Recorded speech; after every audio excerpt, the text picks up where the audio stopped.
Hello, basketball fans. It's me, DC, here on All-Star Weekend. We've got a short week coming up, the second half of Week 18, so I'm going to do my best to make a short video. We're going to combine the weekly preview, which we already touched on in a different video, and a little waiver wire update. But I have already done a bigger waiver wire update. I'll link it here right now. You should check that out. It's way more in-depth, and there haven't been a ton of games since I did that, but I wanted to touch on a couple names. But first, let's go over the schedule. I said I wanted to make this short, so I'm not going to dilly-dally too much.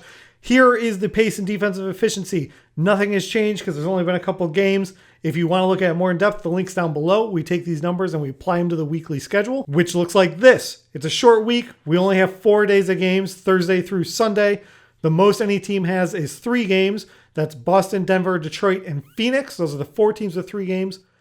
2 teams only end up with 1 game. It's Milwaukee and Orlando. So in your weekly lock leagues, you can't use them at all. Honestly, you might, 1 game of Giannis is still probably better than something else you get, but it's only a maybe. When it's 1 game, you might have someone that if you can get 3 games out of someone in Detroit, I don't think Isaiah Stewart's going to outperform Giannis 1 game to 3, but it's not impossible if you did the math. Like, he's probably going to get 30 rebounds over the course of the week, but that's me getting ahead of myself. All the rest of the teams, 24 of them, they've got 2 games each. That's the standard that's left.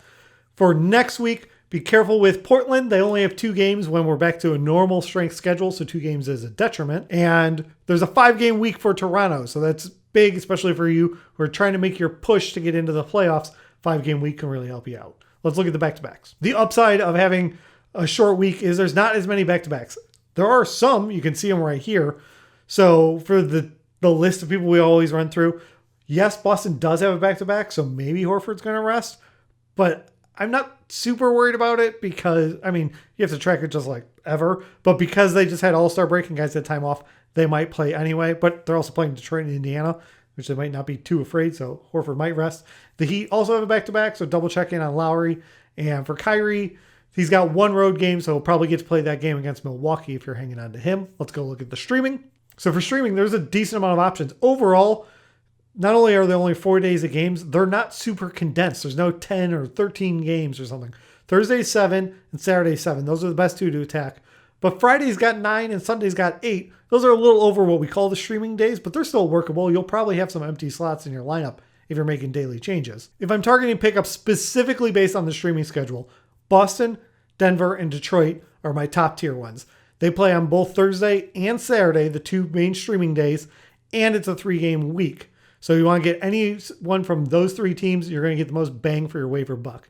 The next tier down is Phoenix, because they have a 3-game week. Only one of them's on the streaming day, but like I said, it's not a super scary week as far as the scheduling goes for the game load. You can probably get someone in there. Otherwise, there's a ton of teams that have their 2 games on the 2 ideal days.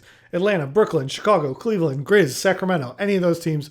I've highlighted them all. Again, you can pause the video, or I always have the link down below. You can click that and go check out in more detail. Like I said earlier, I already went in depth for the Week 18 waivers. Most of you have probably seen it because the video did pretty well for this channel. But if not, I already linked it here. It'll be at the end of the video. You can go check it out. A couple names I want to touch on. I don't want to rehash everything. Justice Winslow, I mentioned in the last video, he's 49%, so he just makes the cutoff.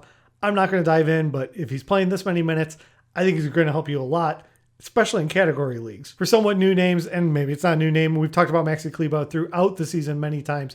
He's playing really well. He's getting a lot of minutes right now. The last 2 games, 19 points, 6 rebounds, 5 blocks before that.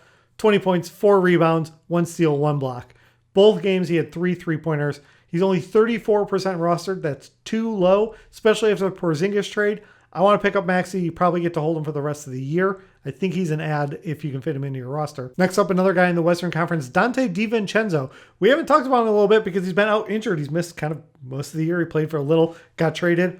He's getting a lot of minutes now that he's in Sacramento, 27 and 29 minutes. The game lines are okay, right? 9, 3, and 5, not going to get you too excited. 12, 8, and 2, 5 steals. That's a fluke. Not going to get you crazy excited outside of the 5 steals.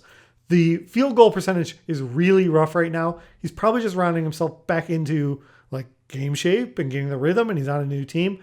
But I think he should go up. I'm shocked he's only 14% roster. I guess I'm not shocked he's missed time, but I think that's really going to jump. And so I want to mention it here. If you're looking for a shooting guard, looking to get some threes, okay assist, at least a steal a game, like DiVincenzo is probably your guy, and he's widely available. Third, I'd give a look to Denny Avdia. He's 19% rostered. His minutes have been pretty steady the last few games. He's producing a little bit of everything while not being flashy. 13 and 8, 2 assists, 2 steals, and a block. Before that, 14 and 7. Before that, 12, 15 rebounds, 3 assists, and a steal. If he's playing around 30 minutes, I think he might be more viable. Washington's not looking to go anywhere this season. At least I assume they're not. They should really see what they've got with Denny and give him more playing time. I think they're probably more interested in hanging on to Denny than Rui going forward, but that's probably something they need to figure out. If those minutes stay up, I think he could give you low level value. Maybe earlier in the season, right when people were picking up, Bobby Portis, and I was saying, hey, those numbers aren't flashy, but there is something to being consistent, and there's a reason people have hung on to Portis all year. I think Denny might be able to do that here for the stretch run. Not be flashy, but be reliable enough. And not really hurt you, even if his field goal percentage isn't great. It's not going to take so many that he's going to sink you. The last name I got is probably more of a watch list, but we should talk about it. Marvin Bagley is now playing in Detroit. He was traded, and when I made the last video, he hadn't played yet. He's played now. He's doing okay. 10 and 8, 6 and 6. He played 20 minutes each. I don't know what's going on with the rotation in Detroit. Isaiah Stewart's getting some run right now. He's getting about 10 rebounds, which is great. But Detroit has 3 games this week, so if you want to scoop up Bagley, he's only 23% rostered, so you can get him in 77% of leagues. Get him for the 3-game week. See what happens. Maybe there's going to be some production here for the rest of the year for Detroit. Maybe there's not, but this is a good time to try it out. And that'll do it for this condensed episode. Thank you so much for watching. If you got questions on trades or pickups or anything, hit me in the comments. Hit me up on Twitter. I'll be back soon, but anything you need to know is we're doing the playoff push. Leave your questions. I'll do a video on it or respond to you, whatever you guys are looking for. We're here to do this together. And you know what I like to say? Go out and win your week. Thank you so much for watching. If you've made it this far, please hit the like button and leave a comment down below. It helps me grow the channel. If you want more videos like this, hit subscribe or even the little bell will give you alerts. And I'll be back soon with another video for you.